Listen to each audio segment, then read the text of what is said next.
किसी को भगवान दुख क्यों देते, किसी को सुख क्यों देते? जैसे ये प्रश्न पूछा तो मैत्रेय मुनि ने बहुत सुंदर जवाब दिया। इस पूरे सृष्टि क्रम का वर्णन किया कि भैया पहले पृथ्वी पर कुछ था ही नहीं, स्थावर अंडज उद्भिद स्वेदज जरायुज केवल जल ही जल था। तो एक दिन उन परमात्मा के मन में विचार आया कि मैं एक से अधिक हो जाऊं।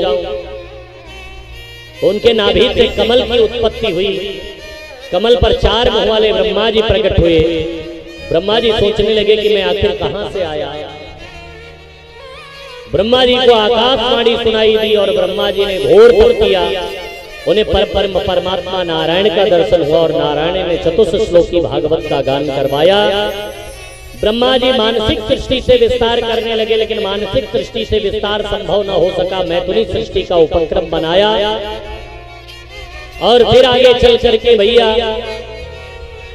हिरण्याक्ष का वध हुआ, पृथ्वी की स्थापना हुई, मैथुनी सृष्टि का उपक्रम बना। जितने भी पुत्र होते सब विरक्त होते जाते।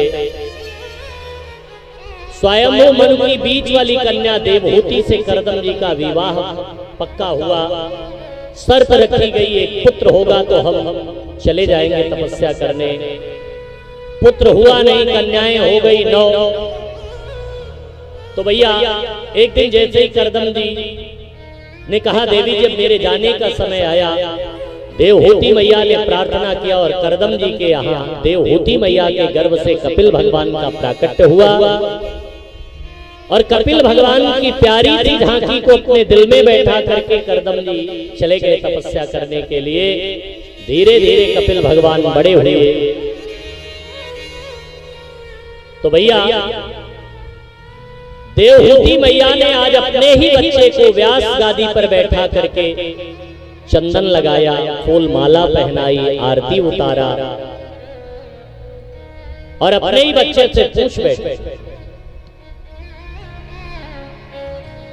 कि निर्विण नितरां भूमन् सदिन्द्रियतर सड़ा।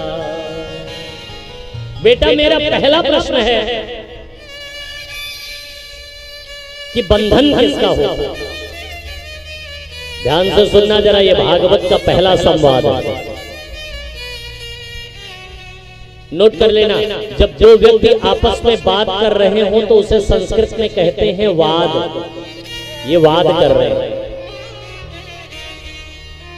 लेकिन वाद का स्तर जब नीचे गिर जाता है तो लोग कहते हैं विवाद कर रहे हैं।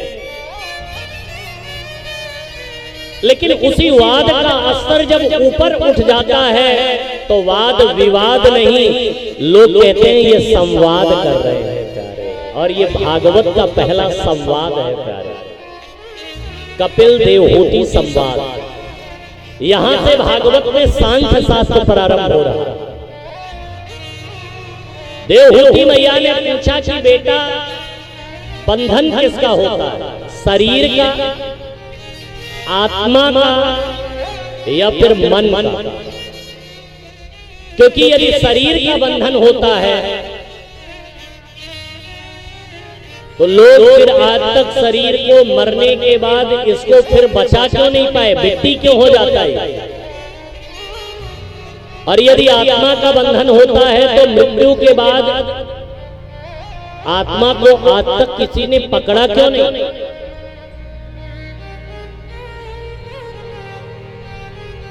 मेरा दूसरा प्रश्न है, इंद्रियों को वश में करने का तरीका क्या है?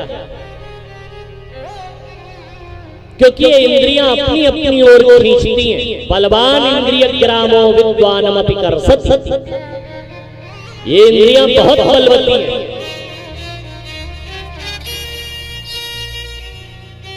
ये अपनी अपनी ओर खींचती हैं।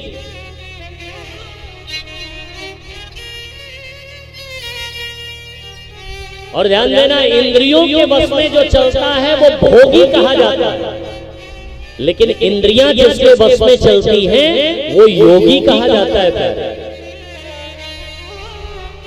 देवहूति मैया ने पूछा कि बेटा इंद्रियों को वश में करने का तरीका क्या है? और मेरा तीसरा प्रश्न है कि भगवत प्राप्ति का मार्ग क्या है, भगवान को लोग पाते कैसे। जैसे इतना पूछा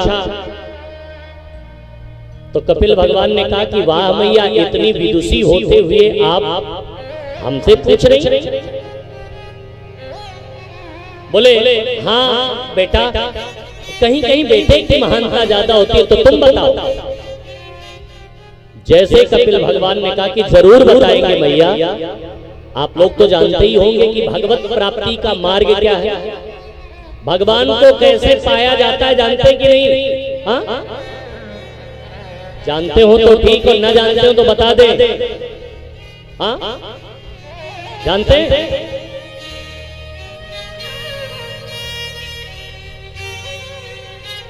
नहीं? बताओ, बता दे। हाँ, बिल्कुल बताएंगे आपको, लेकिन आज नहीं बताएंगे, कल बताएंगे आपको कि भगवान को पाया कैसे जाता है, भगवत प्राप्ति का मार्ग क्या है। और कल तो भैया आज तक जो नहीं आ पाए, कल उनको भी लेकर के आना, क्योंकि कल क्या होगा पता है कि नहीं आपको? हाँ, कल क्या होगा जानते?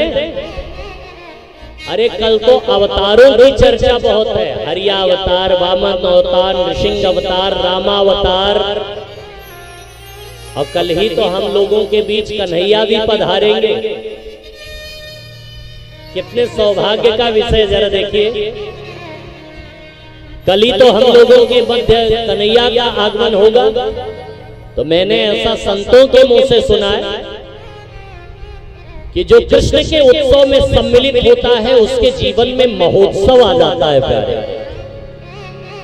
तो कल तो अपने अड़ोसी पड़ोसी रिश्तेदार नातेदार अगल बगल सबको लेके आइए कि चलिए आज नंदोत्सव, आज कन्हैया आएंगे, आज कन्हैया आएंगे। और कल तो वही कथा में आ पाएंगे जिनके ऊपर भगवान की विशेष कृपा होगी, क्योंकि अपने बच्चों का उत्सव तो सब मनाते हैं, भगवान का उत्सव मनाने का सौभाग्य कुछ चुने लोगों